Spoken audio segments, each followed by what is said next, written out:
বাংলাদেশ জানাবো বিআইনির টানে আর এমবে বিআইনির টানে দাও না। শুভ সকাল বন্ধুরা, দিদির রান্নাঘর ব্লগ চ্যানেলে সবাইকে স্বাগত। আজ সকাল সকাল ব্লগটা শুরু করলাম। ব্যাস সকালের রান্না বান্না শেষ করে অনেক কথা সকালের বাড়ির কাজ মাই পুরোটা করেছে। আমি জাস্ট খালি হচ্ছে অর্ধেকটা পরিমাণ রান্না করেছি, অর্ধেকটা বলতে সকালের জল খাবারটা করেছি। এই হচ্ছে ব্যাপার। তো লুচি, সুজির হালুয়া, আলুর দম রান্না করে ব্যাস চলে গেলাম একটু আমাদের মাঠের দিকে। ওই যে কিছুদিন আগে ভুট্টার দানা লাগিয়েছি, ভুট্টার দানা গাছ কেমন হয়েছে একটু দেখে আসি।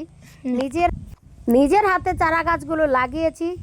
যদি জমিতে গিয়ে দেখি যে চারা গাছগুলো ভালোই হয়েছে, তাহলে তো এত আনন্দ হবে আর বলার মতো না।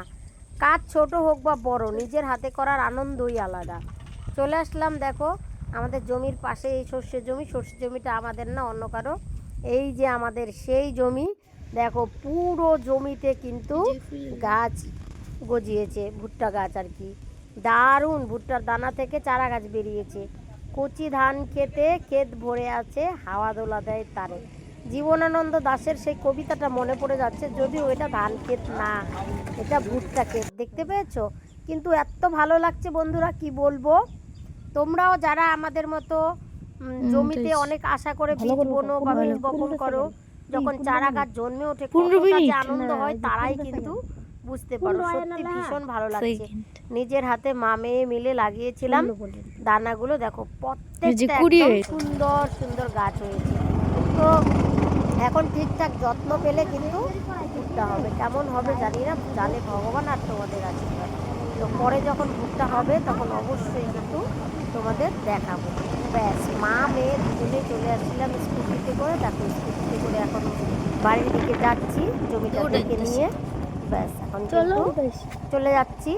তো সামনের যে সর্ষের জমিটা, এখানে গিয়ে না কেমন ছবি ওঠাতে ইচ্ছে করলো, এত ভালো দেখে আর চোখ ফেরাতে পারলাম না, তাই চলে আসলাম।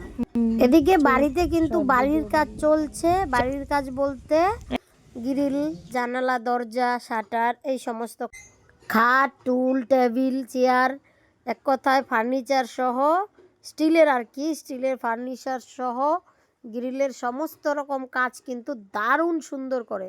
যেমন হাতের কাজ, যে কোনো ডিজাইন বললেই কিন্তু তৈরি করে দেবে। আর যেমন হাতের কাজ তেমন ভালো ব্যবহার, আর বাজেটটাও কিন্তু সাধ্যের মধ্যে। তো তোমাদের যদি কারো প্রয়োজন হয় এই মিস্ত্রির, তাহলে অবশ্যই কমেন্ট করো, কন্ট্যাক্ট নাম্বার পেয়ে যাবে। দারুণ ভালো কাজ করে। তো আমাদের আজকে শাটারের জন্যই আর কি কাজ করছে, শাটার লাগাবে, তারপর জানলা, দরজা, গ্রিল সব কিছুই লাগাবে। তো আর এদিকে দুপুরে রান্না বান্না আবার করছিলাম, কিন্তু আজকে দুপুরেও নিরামিষই হচ্ছিল। মিস্ত্রি দাদা দেখো কত সুন্দর কাজ করে, একদম এত ভালো কাজ করে। পুরো কাজটা তোমাদের আবার অবশ্যই দেখাবো। দেখো শাটার বানাচ্ছে কিভাবে, দেখতে থাকো।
না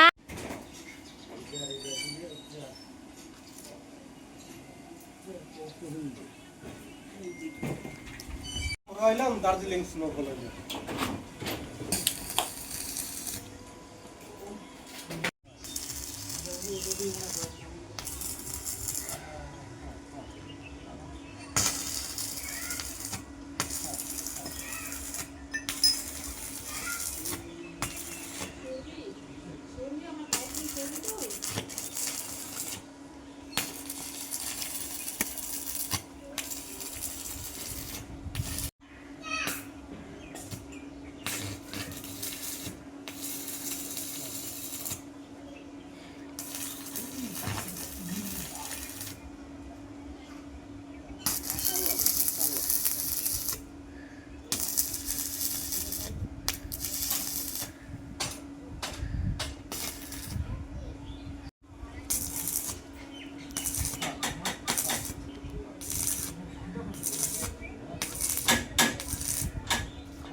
বাবুই বানাইতেছে, দেওয়ালি বানাইতেছে।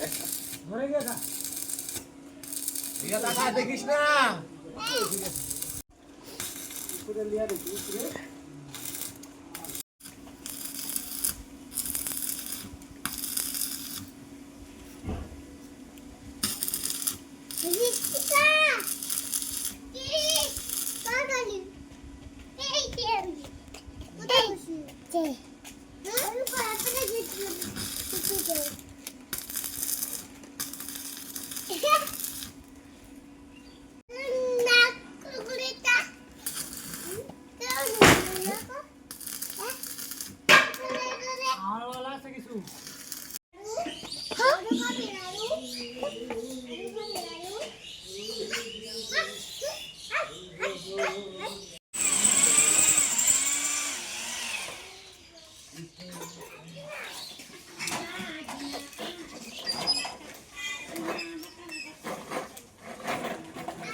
ছাটারও এতে বড় দেন আজকে অর্ধেকটা পরিমাণ কিন্তু কাজ হয়ে গেছে। তো আজকের ব্লগটা আমি এখানে শেষ করব। দেখা হবে পরের ব্লগে। তোমাদের কেমন লেগেছে অবশ্যই কমেন্টে জানিও। ভালো লাগলে চ্যানেলটাকে সাবস্ক্রাইব করে পাশে থেকে নতুন ভিডিও পেতে উৎসাহিত করো। দেখা হচ্ছে পরের ব্লগে, ততক্ষণের জন্য টাটা। এর পরের দিন শাটারটা যে একদম লাগানো হয়ে গেছে, কেমন হয়েছে সেটাও তোমাদের দেখাবো, আর তার সঙ্গে নিত্যদিনের কর্ম।